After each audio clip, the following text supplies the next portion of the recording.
ನಮಸ್ಕಾರ. ನಾನು ಕಿರಣ್, ಸ್ವರ್ಣ ಟ್ರಾವೆಲ್ಸ್, ಮಲ್ಲೇಶ್ವರಂ, ಬೆಂಗಳೂರು, CN ರಸ್ತೆ, ಭದ್ರಾವತಿ. ಆತ್ಮೀಯ ಸ್ನೇಹಿತರೆ, ನಾನೀಗ ಲೇ ಏರ್ಪೋರ್ಟಲ್ಲಿದ್ದೇನೆ. ಲೇ ಏರ್ಪೋರ್ಟಿಂದನೇ ನಾನು ವಿಡಿಯೋ ಚಿತ್ರೀಕರಣವನ್ನು ಮಾಡ್ತಾ ಇದ್ದೇನೆ.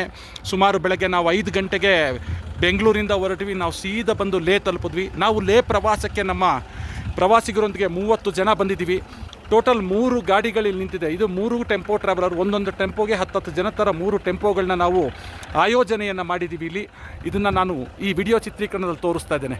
ನೋಡಿ ಯಾವ ರೀತಿ ಇದೆ ಅಂತೇಳಿ. ಮುಂದೆ ನಿಮಗೆ part wise, part 1, part 2, part 3 ಈ ರೀತಿ ನಾನು ವಿಡಿಯೋ ಚಿತ್ರೀಕರಣದಲ್ಲಿ ಈ ಲೇ ಹಾಗೂ ಲಡಾಖ್ನ ವಿವರಣೆಯನ್ನು ನಾನು ಕೊಡ್ತೇನೆ ಅಂತ ಹೇಳಿ ತಿಳಿಸ್ತಾ, ಇದನ್ನು ನಾನು ಲೇ ಏರ್ಪೋರ್ಟಿಂದ ಮಾಡ್ತಾ ಇದ್ದೇನೆ. ತುಂಬ ಸೌಂದರ್ಯದ ಸೊಬಗು ನಮ್ಗೆ ಇಲ್ಲೇ ಕಾಣ್ತಾ ಇದೆ ಅಂತ ತಿಳಿಸ್ತಾ ಈ ವಿಡಿಯೋ ಚಿತ್ರೀಕರಣವನ್ನು ನಾನು ಇಲ್ಲಿಗೆ ಮುಕ್ತಾಯಗೊಳಿಸ್ತೇನೆ. ನಮಸ್ಕಾರ. ನಾನು ಕಿರಣ್, ಸ್ವರ್ಣ ಟ್ರಾವೆಲ್ಸ್, ಮಲ್ಲೇಶ್ವರಂ, ಬೆಂಗಳೂರು, CN ರಸ್ತೆ, ಭದ್ರಾವತಿ.